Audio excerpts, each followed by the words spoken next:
Hi everyone, it's Brittany. I'm the Consumer Tech Specialist for Mid-Continent Public Library, and I'm back with another 10 Tech Tips video. So for this particular video, we're going to talk about navigating the internet. Now, some of these things we might cover in this video, you might have already seen or heard me talk about in a previous Facebook video, but there's nothing wrong with hearing it twice. So let's get started. Alright, so here's what we're going to talk about today. These are the different tips that I will cover.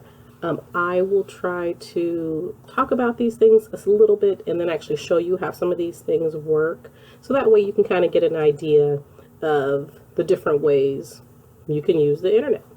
So the first thing we'll talk about is getting to know your browser. We'll talk about trying different search engines. We'll talk about practice efficient searching.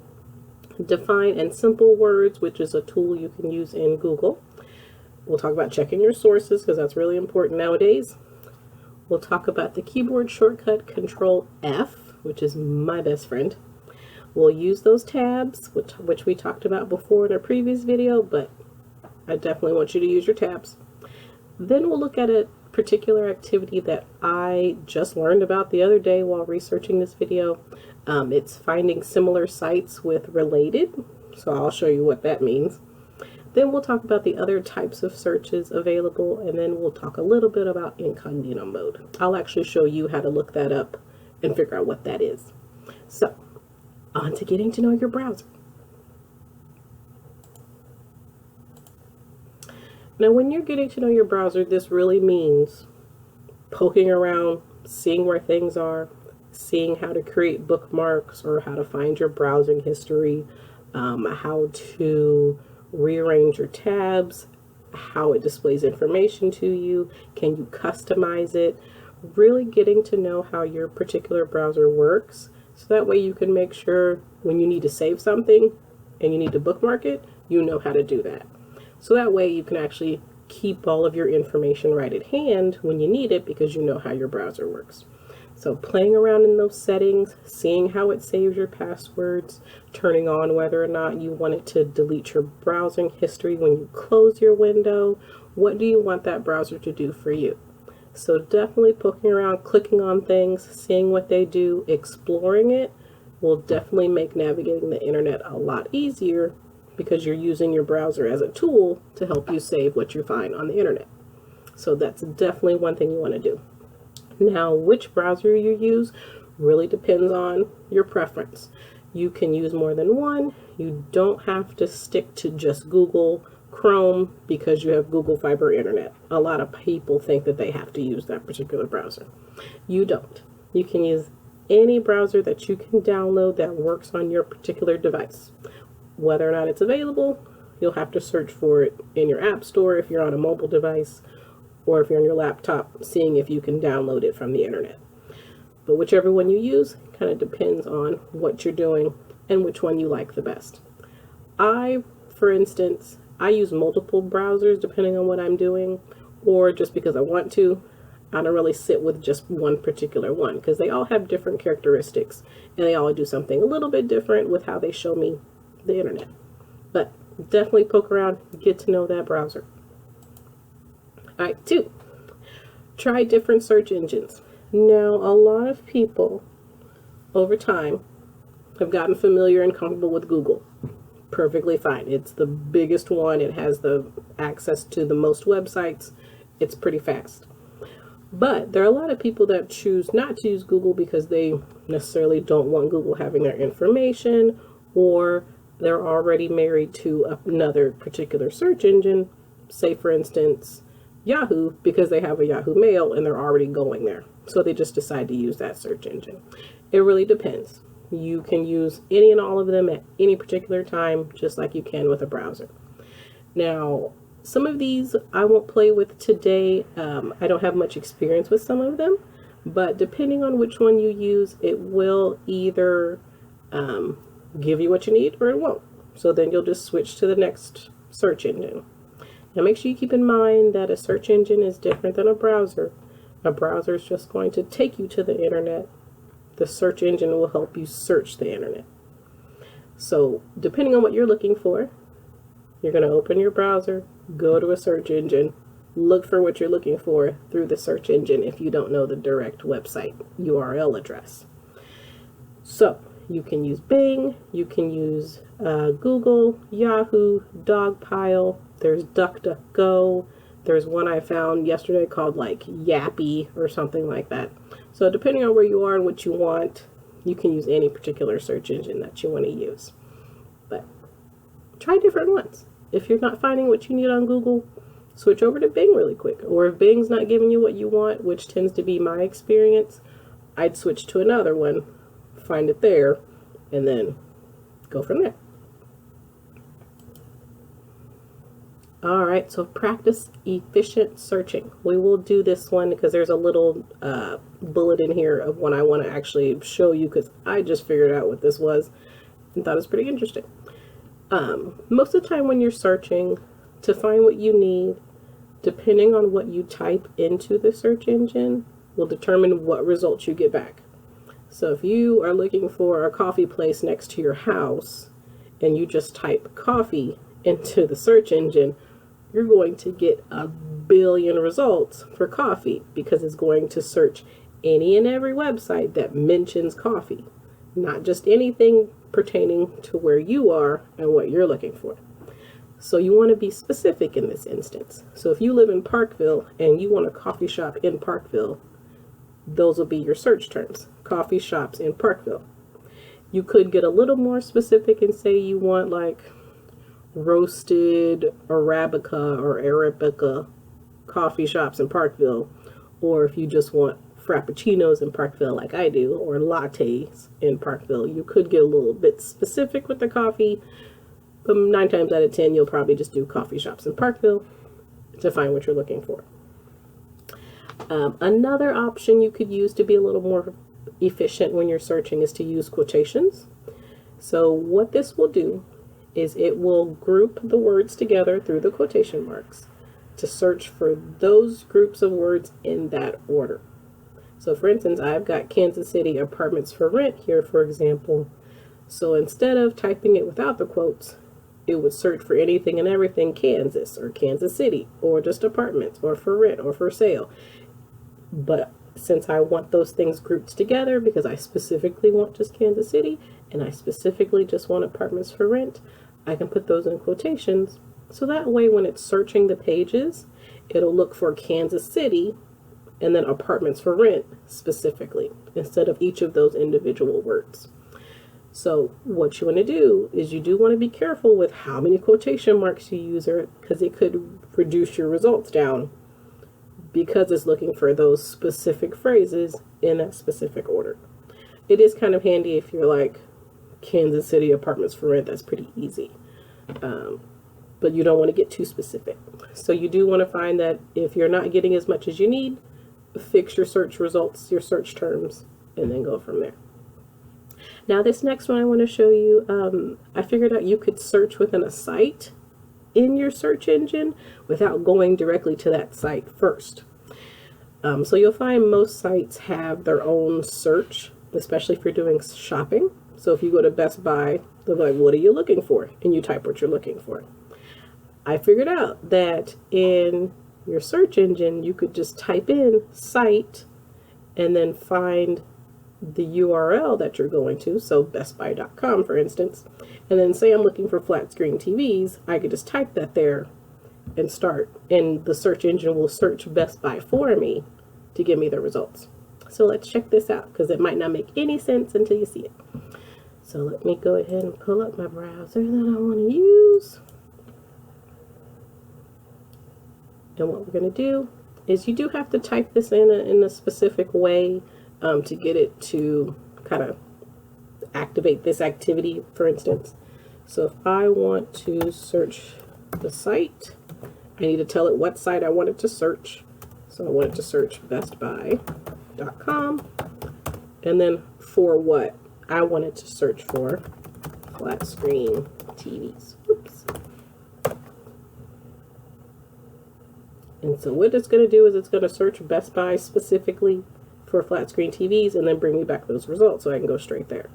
Now, there's nothing that says you can't just go straight to Best Buy and then do the flat screen TV search from there. But this is just another way to do it if you kind of want it right there. So you'll see in my search results, I have the different options here, and they're all from Best Buy. It'll show me the price, and it'll give me a link directly to that page to look at that particular TV. I can also scroll down and see that it has a search that it'll bring up for me on Best Buy for flat screen TVs. So it's kind of a shortcut way to do something depending on what you're looking for. You could also, depending on what you're looking for, let's go up here. I'm going to leave site.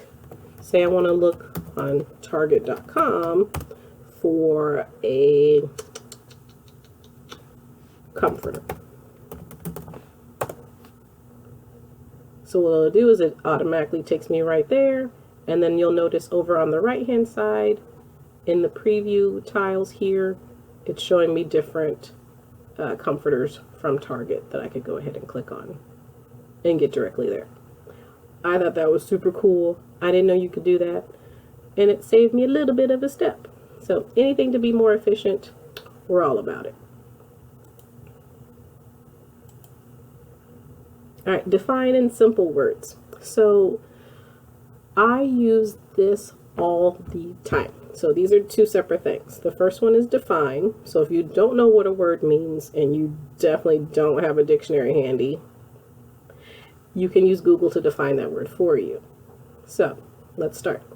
Here's the way to do that. I'm going to go to the browser now, open it back up. I could have just minimized it, but you know, there's nothing wrong with starting there. So if I want Google to tell me the definition of a word, all I have to do is say define.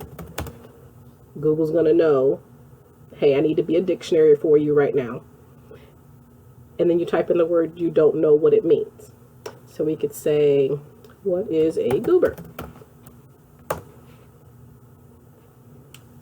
What it'll do is it'll say dictionary in our result here. It'll give us the phonetic breakdown. You can also click the sound here for it to pronounce it for you if you want to do it that way. And then it'll tell you it's a peanut. What? I didn't know that. Or that it's a foolish person. I just would like to think I've been calling people peanuts this whole time. So, oops, we'll see. So, you can go ahead and make Google act as a dictionary for you, depending on what you're looking for. I do also use this if there's a word I don't quite know how to spell. I'll start with define and then spell it as best I can. Google will say, did you mean define? And then it'll spell the word correctly for me. Thanks, Google. And then it'll go from there. Thank goodness. Now the second one is for simple words. Now this is great for instances where you might have something you're looking for, but the explanation is way too technical or way too advanced and you can't quite understand what it means. Since I have to write a lot of tech classes, I have to break down complicated, complex topics and make them a lot more simple. And sometimes I need some help with that because I might not necessarily understand the technical definition for whatever I'm talking about. I want Google to kind of help me with that. So here's how you can do that. So let's bring back up our browser, and what you want to do is, depending on what you want to know about, you'll put simple explanation at the end of what you're searching for. So I didn't know what, let's see, what a VPN was, kind of how to explain that. And I can say simple explanation or simple definition, depending on what you're looking for. You'll also notice down here, people also ask, it'll say, what is a VPN in simple terms? You could also use that as well. For Dummies is one good thing you could add to the end, because it'll bring up the For Dummies website, where they're really good at breaking things down pretty easily. But you'll see a lot of my results here say an explanation for the non-technical world. That's what I need.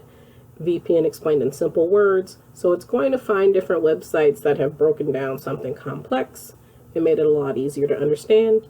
just by me putting simple explanation in my search terms. So that's all right. So this next tip is about checking your sources. This is really just something that's pretty quick. Depending on what you're looking for, you definitely want to make sure that the source that you're using is authoritative, meaning that they're official, they're professional, and that they actually know what they're talking about. So that source is going to depend on what you're looking for. So you could look at blogs, articles, forums, social media posts, or a scientific journal or a magazine article. It's really going to depend, but you want to make sure that if you're like looking for an authority on a particular subject, you consider your source. So for example, if you're wanting an expert advice on something scientific, you might not necessarily want to use a blog as your be-all end-all. You probably want to look at a scientific journal. So that's pretty much, just make sure you vet your sources and you know whoever's talking about what knows what they're talking about and that they're official.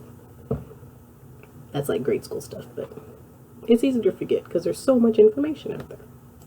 You know that the person knows what they're talking about. All right, but this next one, Control F. This is one that I use all the time, especially if I'm having to sift through large bodies of text pretty quickly.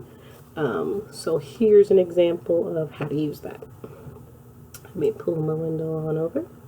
This is also an example of how Google's very helpful because you'll see I don't know how to spell hurricanes, evidently. So it'll say showing results for hurricanes, or do you want it to go ahead and search for hurricanes? I typed a little too fast. So it is going to suggest that to me. I could click this and it'll update the results, but it already gave me the correct spelling for what I was looking for. So that's very helpful. So Control Find. So what I want to do is I'm looking for some information about hurricanes. And here are my results. But I'm going to kind of combine this with the next tip of opening tabs and using tabs. So if I'm like, oh, I probably want to visit this, to open this tab without losing my results page here, I can right click on this one and then open the link in a new tab. Well, you'll notice at the top of my window, it opened that website separate from my results. So that way I can keep going through. I don't want a bar and grill, even though burger sounds great. And maybe I also want to consider this one. Now, a second way to open a tab in a new, in the same window, hold down the Control key and click on the link. It'll open the tab at the top. So what I can do now is I still have my results here, but I can check out this tab here. My particular browser gives me a preview of it by just hovering over it, or I could click on it to see what it looks like. And I could say, hey, this isn't necessarily what I was looking for. I want like education about hurricanes. So I can go ahead and close this tab. So it'll open up the next tab where it's the National Oceanic and Atmospheric Administration. They sound official. And I want to go ahead and click on education because I want to find if they have any activities I can do with my kid. So you'll see they have different articles listed here. But if I want to keep my results, I'm going to utilize my open things in another tab so I can keep this list handy. And I want to go to this one. Now you'll notice over on the scroll wheel or the scroll bar here on the right hand side of my screen that this is kind of long. You can kind of notice by how small this bar is here, which means there might be a lot of scrolling I'd have to do to find what I'm looking for. Now luckily they were pretty good at building this website, so they said skip to, and I can click on the links to go to a certain section, but I don't know which one I need, so I'm just going to start at the top. Now I'll notice that depending on what type of activity I want to do, they have it sorted by grade level, but I have a specific grade level I'm looking for. I don't necessarily want to scroll through all of this looking for that specific grade level. So on my keyboard, I'm going to hold down the Control key, hit F for Frank, and you'll notice this bar shows up here where it says Find in Page, where I could type in my kid's grade level. So if I'm looking for 3rd grade, for example, it'll tell me how many are available on this whole page, and it'll highlight it here for me So that way it'll show me which one it's looking for. So I can go, oh, okay, cool. I want to click on that one and find what I need. So control find is very handy if you're looking for something specific. It could be numbers, it could be words. If you're looking for, let's say I wanted to do activities about the world, I could just type in world, it'll highlight it, and I can just click the arrow to go to the next result, depending on what I'm looking for, to see if that one matches. And you'll notice in my scroll bar, it put little notches based on how far down the page that information is. So I can just keep clicking to go down to the next one and advance through my results that way. So that's control find, and then opening and using your tabs. So closing your tabs, you'll just hit the little X. You can also open a tab by hitting the plus sign that's to the right of your main tab, if that's available. If not, Control T will open a new tab. So we did that. Tabbing helps you stay organized, keeps your place, and helps you open things to view them later. Alright, here's the one I just learned how to do, and I put in 3 options here that I discovered kind of had some actual options. Not everything you use for finding similar sites works, that I found, but with these main 3 I found that they worked pretty well. So if I go to my browser, and I want to find websites related to YouTube, I just type in related, and you see it auto-finished for me because I searched for it earlier, obviously. And it'll give me different results of, looks like articles that people have put together for sites that are better than YouTube. So if you need an alternative for something, because you kind of are adverse to whatever, if you don't like Amazon, are there equivalents? If you don't like Facebook, what's an equivalent? And you can find out and research it from there. So that's find related. It'll find similar websites.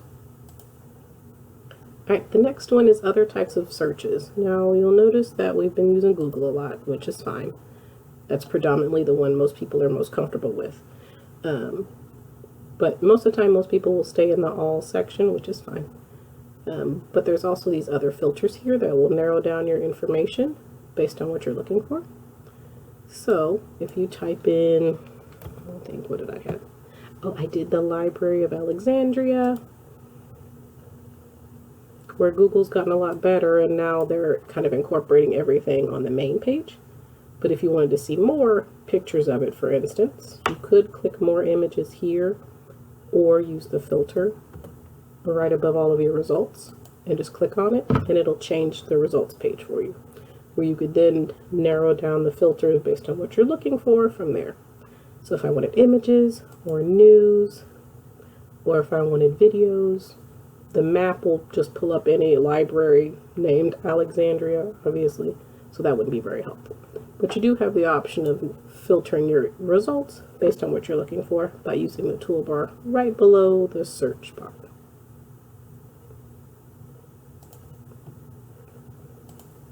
Now this last one I get a lot of questions about, incognito mode.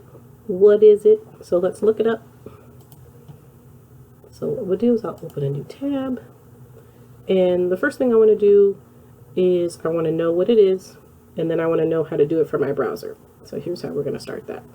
So in your search, you're just going to type incognito mode, if I could spell. And then at the end, you can put simple explanation or simple definition, whatever you want to do. And luckily we got a hit right at the top. It says at its most simple, it prevents others who pick up your device from seeing your browsing history. And that's pretty much it. So what it'll do is it doesn't record what you're doing when you're in that mode. Now your internet service provider, your employer, they can all still see that information. But if it's just someone that sits down at your computer and wants to know what you've been doing on it, it won't record that information when you're in that mode. So you could go through these different articles here and find what you want to do. And look at the people also ask as well if you need a little bit more information about it. But so after you've done your research and you figure out you actually want to go through with it, you could decide to go ahead and figure out how to do it for your browser. So what you do is edit your search. incognito mode, and then you can type in Google Chrome, and it'll walk you through the steps of how to do that based on which one you look for.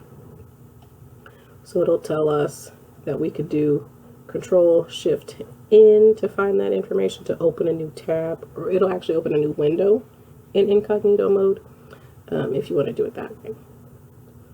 You can also look at other listings. So like, for instance, I found this one that covers a multitude of browsers, especially if you use more than one browser. It's helpful to kind of have the steps for how all of that works. And so here we'll notice that it's pretty long. If I want to get straight to, say, Safari, how can I search this particular page to find it? I want to Control F. I'm going to type in Safari. It says I have 7 results, and obviously in the title. But I want to click to find its particular section down at the bottom of the article, to where I can go ahead and get my actual steps for how to use it. So that's how you'll search those pages and find the information you need. So here's everything we covered today. Hopefully you can understand some of these things a little bit better, or you want to put them in practice by trying them out. Definitely do that. But all in all, hopefully these will help it make it a lot easier to navigate the internet. And we'll have to come back with more tips next time. Always join us here on our page. Every Wednesday at 1 o'clock, we're putting together a technology video for you. Bring your friends, bring your family, and come learn something new. So every Wednesday at 1, and then you'll join us next week.